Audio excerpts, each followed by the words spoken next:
Hi, and welcome on another of our virtual Yellowstone tours. I'm at Madison Junction. Behind me is the road that leads down to the various geyser basins, including Old Faithful. Straight ahead of us is the road that goes up towards Norris Geyser Basin, and turning left, we're going to be on Yellowstone's busiest stretch of road between Madison Junction and West Yellowstone. To our left is the largest campground in Yellowstone. This is the Madison campground, and it's always full. The campgrounds in Yellowstone are sold out to a greater extent than, you'll see the sign there, campground full. The campgrounds in Yellowstone are sold out to a greater extent every year than the lodging is. Please take a look at the park map, which you can see at yellowstonetours.net/map. That's yellowstonetours.net/map.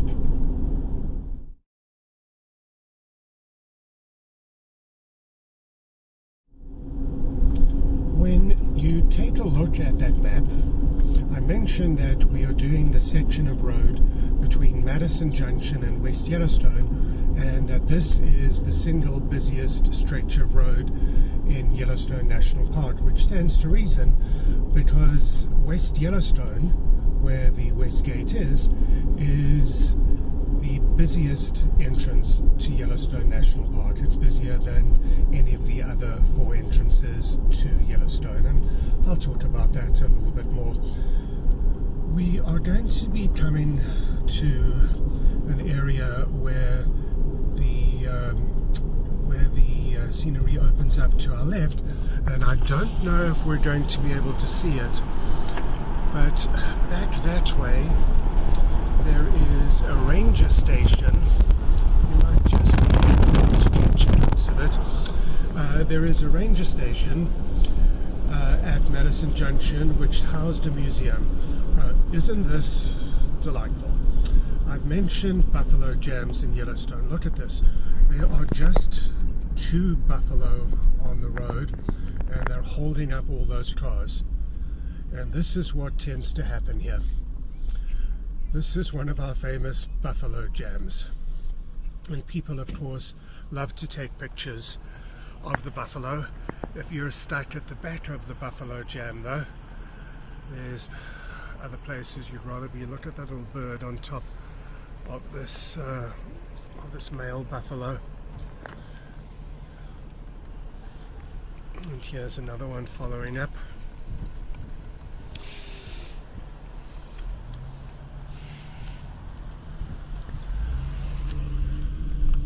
So, as I mentioned, here we have a buffalo jam, and you're almost certain at some stage while you're in Yellowstone to be caught in a buffalo jam. And you sit and you sit and you sit, and there's not an awful lot that you can do about it.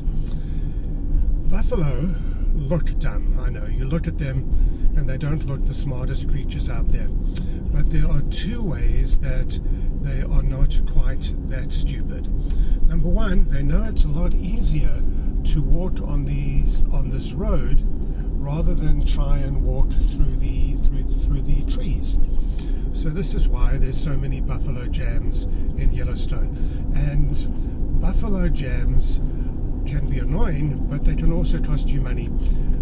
We sometimes fly people back to Salt Lake City when they've taken one of our Yellowstone tours, and we've had guests caught before in buffalo jams for, golly, over an hour and a half, and to the extent that they have been tied up in the buffalo jam for so long that they've missed their flight back to Salt Lake, and we've had to take them by road to Salt Lake.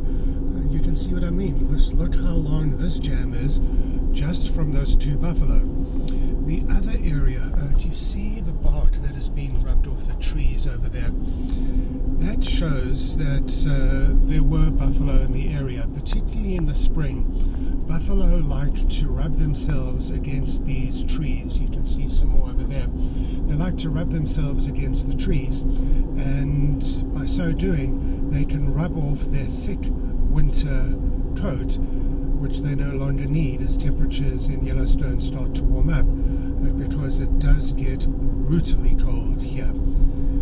In West Yellowstone, where we have an office, temperatures can drop down to -50. And if you look at the coldest temperature ever recorded in the Yellowstone area, it was recorded at Yellowstone's west entrance, just right next to where West Yellowstone is. My goodness, look at this buffalo jam going all the way back. Looks like it's finally coming to an end.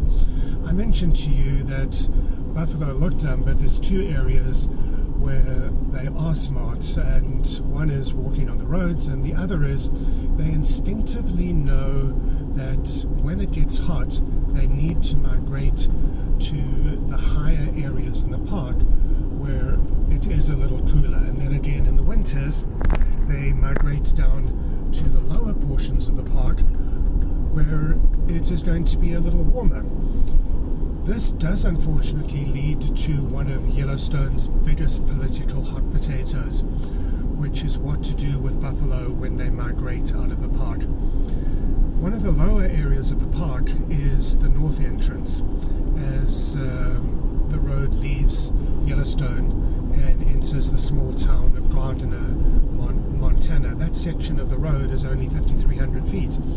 The problem is that buffalo do not know where the park ends, of course, and when they're wandering into Montana. Buffalo carry a disease called brucellosis. Just admiring the scenery. Buffalo carry a disease that is called brucellosis, and I'm going to come back to that in a minute, because we are coming to the overlook of Mount Haines, which is that small mountain over there. Frank J. Haines features large in Yellowstone's history. Frank J. Haines, or FJ, as people tended to call him, was a photographer, and he had the first photographic concession here in Yellowstone. He was an entrepreneur from Minnesota, and he was also the official photographer of the Northern Pacific Railroad before he became Yellowstone's official photographer. In 1877, Haines met Philetus Norris. You will have heard me mention Norris several times during the course of these virtual Yellowstone tours. He was superintendent of Yellowstone around that time, and he had this habit, this knack of naming things after himself. Although there's only one place in the park that I can think of that still has his name, and that is Norris Geyser Basin. Anyway, Norris and Haines met up, and Norris encouraged Haines to apply for a photographic concession in Yellowstone. He was eventually given a lease for a small studio within the park in the early 1880s, and he took some incredible pictures here. If you guys stay in our motel, and here's a little plug, WestYellowstoneLodge.com, that's WestYellowstoneLodge.com, but if you stay in our motel, we have copies of Haines's work up as art decorations on the wall. He shot pictures in black and white, of course, in those days, but some of them were hand-colored, and then prints and copies were made. And it's really fascinating to take a look at Haines's pictures and compare them to what these great sites look like today. Morning Glory is an example. Old Faithful is an example. And one thing about Old Faithful, when you look at early pictures of it, you'll be astonished at how close people were allowed to get to it. In those days, you could just about walk up to Old Faithful, which you can't do today. And one of the reasons, of course, is that when Haines was here, when he first started coming here, the National Park Service had not yet been established. And I'm going to have to come back to that story. This here is the Madison Valley. and we've been following the Madison River. The Madison River is formed by the confluence of the Gibbon River and the Firehole River. Now, you'll know from others of our virtual Yellowstone tours that the Firehole River is a thermal river. And so it stands to reason that the Madison is a partial thermal river. So this means that the Madison River generally is at a temperature higher than other rivers in the area, and fishermen are able to fish it for longer periods of time. But you'll notice how the Madison Valley has opened up and how the Madison River twists and turns as it makes its way through the Madison Valley. You can see there's a lot of water here. This, by the way, is 7 Mile Bridge. It's called 7 Mile Bridge because it's halfway between Madison Junction and West Yellowstone, which is a 14-mile stretch of road. We used to come and have picnics here for Mother's Day, and I remember sitting there one day and we got completely surrounded by a herd of buffalo and had to jump into our cars in an awful hurry. I was telling you though about the Madison Valley. There is an elk herd that is always to be found in the Madison Valley. It's the one elk herd in Yellowstone that doesn't migrate. And the reason is that they have everything they need in the Madison Valley. I mentioned how the river twists and turns there and it slows down and it drops a lot of sediment and debris. And the end result has two very good effects for animals in this area. And one of them is that because there's so much water around, the snow that we get here in the winter tends to melt a lot sooner than it does, because snow will melt pretty quickly once it comes into contact with water. The other thing is, because of the amount of water and how fertile the valley is, there's a lot of food there for animals, including the elk, to eat. And that is one reason why the Madison Valley elk herd stays in the Madison Valley all year and doesn't migrate. Now, I was so busy talking as we came through the Madison Valley, I neglected to ask you to look at the far end of the valley, the south end of the valley. And you will have noticed that the trees there had been burnt and that there were snags there. And when I say snag, I'm referring to a standing dead tree. And there's lots of snags in Yellowstone, and a lot of them were left after the Great Fire of 1988, which burned so much of Yellowstone. And one of the areas that it burned was the Madison Valley. And what happens is when the cow elk give birth to their young in the spring, they like to take them into the forest. And the reason for that is that they can then hide them. And look at all this traffic coming into the park now. My device started overheating again, so I've had to continue with another section of video. I was talking about how the cow elk used to like to take their newly born elk into the forests on the edge of the Madison Valley to protect them from predators. And scientists were concerned that when the Great Fire of 1988 burned so much of the Madison Valley, particularly on the south side of the valley where the elk used to try and hide their young, that the elk herd would then start migrating to find somewhere else where the elk would be able to hide their young. But fortunately that did not happen, and the elk herd is still to be found in the Madison Valley. And you may like to slow down and stop as you drive through just to the east of 7 Mile Bridge and see if you can see some elk in this area. Let me get back to what I was telling you about the bison. The problem is that, and I'll try and keep this part of it brief because there's so much more that I need to tell you in the few minutes that we still have left. But bison carry a disease called brucellosis.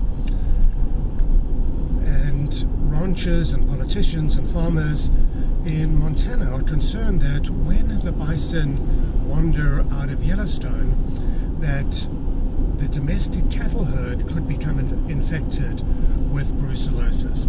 To the best of my knowledge, there's never been an incidence of this actually happening. What needs to occur is that a cow or a bull needs to come into very close contact with the afterbirth of a newly born buffalo, and then they could contract brucellosis, which would have enormously harmful effects on the domestic cattle herd.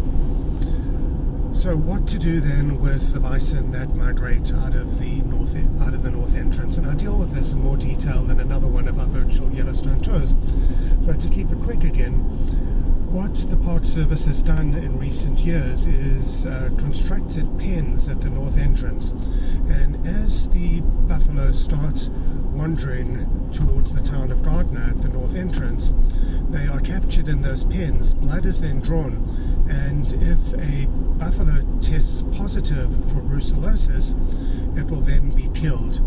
And if it doesn't, it will then be allowed to wander out, where incidentally there's an area where hunters and members of Native American tribes can stand and wait for the buffalo to come out and then shoot them. But that is another story. Needless to say, this solution did not please either the conservationists or the authorities and ranchers in Montana, so it is still an ongoing battle. This stretch of road that we're on between Madison Junction and West Yellowstone, because you've got the river right there cutting down into the ground, it became a natural route for the early parties that were visiting Yellowstone in 1869 through 1877 to make their way out of the park. And this is how this trail first became established. You had three parties heading in the direction that I'm going, that is west, and then you had another group, or in fact another two groups, coming in, traveling from west to east. The first group that you had was the Folsom Cook Peterson party, which was an early exploratory party that came through here in 1869. To the best of my memory, they came in from the north and then exited here from the west. And by the way, we're about to cross from Wyoming into the state of Montana. About 97% of the park is in Wyoming, 2% in Montana, 1% in Idaho, and there is the sign that says entering Montana. After the Folsom party, you had the Hayden Survey of 1872, and they were the next ones to take this trail out of the park. They entered, once again, if memory serves me correctly, from the south and then came out this way through the west. And then they were followed in, when was it? They were followed, actually I got that wrong. There was another group in 1870 that was here before the Hayden Survey that also came in from the north, and that was the Washburn-Langford-Doane party. And Washburn is the name that you may know. You can hike up to the top of Mount Washburn on the Chittenden Road and take great views of the scenery below you. And then after that was the Hayden Survey in 1872. And then coming the other way in 1877 was Chief Joseph and the Nez Perce tribe of Native Americans. I mentioned that there were two groups because they were, of course, being hotly pursued by the United States Army. But that is the subject of another story. Coming up ahead of us, we can see the entrance station at the small town of West Yellowstone.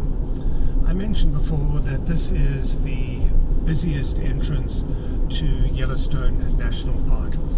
Yellowstone has got 5 entrances: the south entrance where you come up from Grand Teton, the east entrance where you come in from Cody after driving 50 odd miles, then the north entrance where you come in from the town of Gardner. And I also mentioned that this is the busiest entrance, especially at this time of the year. I know that once again that there was so much that I started on and that I didn't get to during the course of the last 21 or 25 odd minutes or whatever it was. And if you do have any questions, please feel free to tweet at me, which is at Yellowstone Holes, or you can ask questions in the comments section below, or you can email us. If you go to usaparktours.com, you can find an email address there which you can use to email us. Things have got a lot quieter since I came into the park earlier. The line was going back a lot further. In a regular year, and when I say regular year, I mean a non-coronavirus year, this line goes back well over a mile. It goes back more than 1.6 kilometers, and people line up forever to get into Yellowstone. Ahead of us, you can start to see the small town of West Yellowstone coming into view, and this is where I must end this virtual Yellowstone tour. If you enjoy our virtual Yellowstone tour series, please consider giving us a thumbs up and subscribing to our channel. Otherwise, see you in Yellowstone.